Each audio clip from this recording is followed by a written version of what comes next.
দর্শক যেমনটি দেখতে পাচ্ছেন এখন পর্যন্ত আপনারা জানেন যে আজ সিলেট টেস্টের তৃতীয় দিন কিন্তু এখনো শুরু হতে পারেনি বৃষ্টি বাগড়ায়। গতকাল রাত থেকে কিন্তু ভারী বর্ষণ হচ্ছে সিলেটে এবং গতকাল সারা রাত প্রায় বৃষ্টি হয়েছে এবং সকাল থেকে সেই বর্ষণ কিন্তু বেড়েছে এবং যে বর্ষণ কিছু সময় আগে এই মুহূর্তে থেমেছে, যদিও এখন পর্যন্ত কিন্তু আকাশ যে মেঘ সেটা কিন্তু এখনও রয়েছে। পুরো স্টেডিয়ামের আকাশ বা সিলেটের আকাশ কিন্তু গোমড়ামুখ হয়ে আছে এবং আমরা যেটি দেখতে পেয়েছি যে আবহাওয়া পূর্বাভাসে যে সেটি আজকে কিন্তু পুরো দিনই বৃষ্টি হতে থাকবে। তো এবং এই মুহূর্তে কিন্তু আকাশ যেটি দেখছি মেঘলা, এবং গতকাল আমরা দেখেছিলাম যে আকাশ মেঘলা থাকলেও ফ্লাড লাইট জ্বালিয়ে পরবর্তীতে খেলা শুরু করা হয়েছিল নির্দিষ্ট সময়ে, কিন্তু আজকে কিন্তু এমন কোনো পূর্বাভাস বা এমন কোনো সিচুয়েশন দেখা যাচ্ছে না। স্টেডিয়ামে আলো কম থাকলেও ফ্লাড লাইট এখনও জ্বালানো হয়নি, এমনকি উইকেটের কাভারও এখন পর্যন্ত সরানো হয়নি, কারণ যে কোনো সময় কিন্তু বৃষ্টি আসতে পারে এবং কিছু সময় পরপরই বৃষ্টি আসছে আবার বৃষ্টি চলে যাচ্ছে, অর্থাৎ বৃষ্টি এবং মেঘের যে লুকোচুরি খেলা সেটা কিন্তু আমরা দেখতে পাচ্ছি। এবং আজকে পুরো দিন কিন্তু বৃষ্টি হওয়ার সম্ভাবনা রয়েছে, যদিও আজকের টেস্টের যদি সেশন হিসেব করি সেই ক্ষেত্রে আবহাওয়া পূর্বাভাস অনুযায়ী টেস্ট ম্যাচের যে আজকের দিনের যে দুই সেশন, প্রথম দুটি সেশন কিন্তু বৃষ্টির পেটে যাওয়ার সমূহ সম্ভাবনা রয়েছে। যদিও তৃতীয় সেশনের দিকে বৃষ্টির সম্ভাবনা কিছুটা কম, তখন কিন্তু খেলা শুরু হলেও হতে পারে, যদিও সেটি কিন্তু অবশ্যই বাংলাদেশের জন্য যথেষ্ট চ্যালেঞ্জিং হবে, কারণ পুরো রাত বর্ষণের পরে সকালে পুরো সকাল যদি যখন উইকেট কাভারে ঢাকা থাকবে, এর পরবর্তী সময় কিন্তু পেসাররা কিন্তু জিম্বাবুয়ের পেসাররা কিন্তু যথেষ্ট সুবিধা পাবে। আমরা প্রথম দিন দেখেছি যে আবহাওয়া গুমট ছিল, সেদিন সকালে কিন্তু প্রথম 40 মিনিট কিন্তু বাংলাদেশের যে ব্যাটাররা তারা কিন্তু খুব ভালোভাবে পার করলো। পরবর্তীতে নুয়াচি তিনি এসে কিন্তু প্রথমে আঘাত হানেন বাংলাদেশি ব্যাটারদের উপরে এবং শুরুতেই টপ অর্ডারের দুই ব্যাটসম্যানকে হারায় বাংলাদেশ। ডিজাইন, এলিগেন্স, বিউটি, সেরা পণ্য সবার জন্য জেভিকো। এবং যেটি আমরা গতকালও দেখেছি গুমোট আবহাওয়ার যে উইকেট থেকে যে সুবিধা সেটি কিন্তু বাংলাদেশি পেসাররাও তুলে নিতে পেরেছিলেন, অর্থাৎ ওভারকাস্ট কন্ডিশন অর্থাৎ মেঘলা যে ওয়েদার এখন এই মুহূর্তে, এরপরে যদি কাভার উঠিয়ে খেলা শুরু হয় এটি বাংলাদেশি ব্যাটারদের জন্য যথেষ্ট চ্যালেঞ্জিং হবে। এবং প্রথম ইনিংসে যে ব্যাটিংয়ে ভরাডুবি হয়েছে এরপরে এখান থেকে যদি আজকে জিম্বাবুয়ের পক্ষে ম্যাচ জিততে হয় তাহলে কিন্তু ইতিহাস গড়তে হবে। যেমনটি আমি গতকাল বলেছিলাম যে বাংলাদেশ প্রথমে ব্যাট করেছে এবং প্রতিপক্ষ লিড নিয়েছে, এমন ম্যাচ কিন্তু বাংলাদেশ জিতেছে মাত্র একবার, এবং সেটিও কিন্তু 16 বছর আগে কিংসটাউনের সেই ঐতিহাসিক সিরিজে। এবং এর পরবর্তীতে কিন্তু আর এমন কোনো কিছু এমন করতে পারেনি, এবং সেক্ষেত্রে কিন্তু 16 বছর আগের স্মৃতি কিন্তু তাদেরকে কিন্তু ফেরাতে হবে। সেটি পারবে কিনা এর মূল দায়িত্ব কিন্তু ব্যাটারদের কিনতে হবে। যদিও ব্যাটারদের বর্তমান সময়ে যে তাদের যে ফর্ম যদি বিবেচনা করা হয়, বিশেষ করে টেস্টে সেটি কিন্তু খুব আশাব্যঞ্জক নয়। গতকালও শেষ বিকেলে যখন বাংলাদেশ ব্যাট করতে নেমেছে তারপরে কিন্তু তারা উইকেট হারিয়েছে। উইকেট হারানোর পরে যদিও একটি মাত্র উইকেট হারিয়েছে এবং তারা কিন্তু বাংলাদেশ কিন্তু এখনও জিম্বাবুয়ের চেয়ে পিছিয়ে আছে।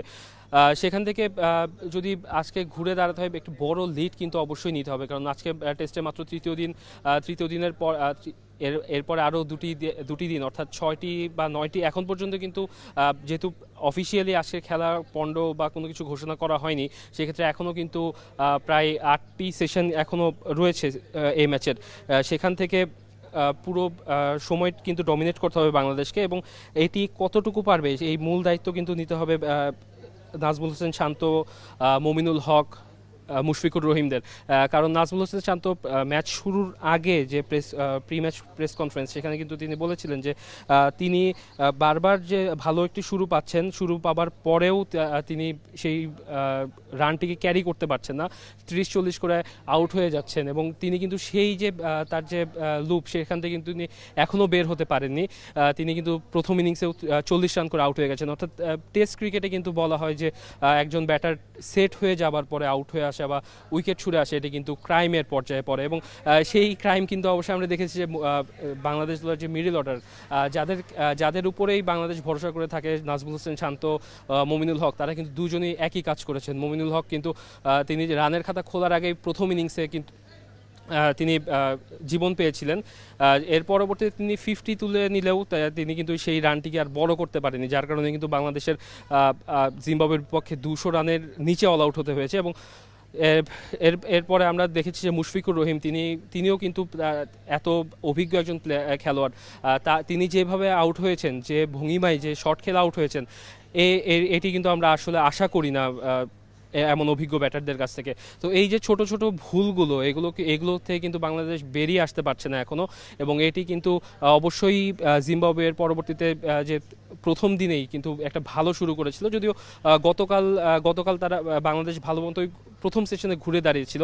এর পরবর্তীতে যে 82 রানের লিড নিয়েছে তারা, এটির পেছনে কিন্তু বাংলাদেশি ফিল্ডারদের দায় রয়েছে, কারণ তারা সাদমান এবং জয় দুজনেই কিন্তু ক্যাচ মিস করেছেন, এবং যে ক্যাচগুলো আসলে স্লিপে তারা দুজনেই ক্যাচ মিস করেছেন, এবং সেই ক্যাচগুলো আসলে ক্রিকেটীয় ভাষায় বলা হয় যে এই ক্যাচগুলো মিস করা আসলে ভুলের পর্যায়ে পড়ে, এবং আমরা কিন্তু সবসময় একটা কথা শুনে থাকি যে ক্যাচ মিস তো ম্যাচ মিস। এবং জিম্বাবুয়ের পক্ষে জিম্বাবুয়ের এই টিমটি খুব বেশি শক্তিশালী নয়, আমরা যদি খাতা কলমে দেখি সেক্ষেত্রে বাংলাদেশ কিন্তু জিম্বাবুয়ের চেয়ে এই মুহূর্তে যোজন এগিয়ে থাকবে, ব্যাটিং বলুন বোলিং বলুন সব পর্যায়ে কিন্তু। এবং বাংলাদেশের কথায় কিন্তু সেটি ছিল, শুরুর দিকে প্রতিফলন ছিল যে তারা কিন্তু ম্যাচ জিততে চায়, এবং জিম্বাবুয়েকে তারা হালকাভাবে কোনোভাবেই নিচ্ছে না। যদিও জিম্বাবুয়ে কিন্তু চোখে চোখ রেখেই খেলেছে, এবং ঘরের মাঠে এসে, সিলেটের মাঠে এসে বাংলাদেশকে 200 রানের নিচে অল আউট করে দিয়েছে। এবং সিলেটের মাঠের কথা যদি বলি, সেখানে কিন্তু বাংলাদেশের খুব যে বেশি সুখ স্মৃতি রয়েছে এমনটি কিন্তু না। সিলেটের মাঠে প্রথম আন্তর্জাতিক টেস্ট হয়েছিল এই জিম্বাবুয়ের পক্ষেই, সবাই সেবারও আশা করেছিল যে বাংলাদেশ জিতবে, এবং সেই ম্যাচটি কিন্তু তারা জিম্বাবুয়ের পক্ষেই হেরে গিয়েছিল। এবং আমি যখন এই বলছি, তখন তো আবারও কিন্তু সিলেটের আকাশ ভেঙে বৃষ্টি পড়ছে। সিলেটের ওয়েদার বোঝা কিন্তু আসলে খুব কঠিন। আমরা মানে সিলেটকে বলা হয়ে থাকে যে বাংলাদেশের লন্ডন বলা হয়ে থাকে।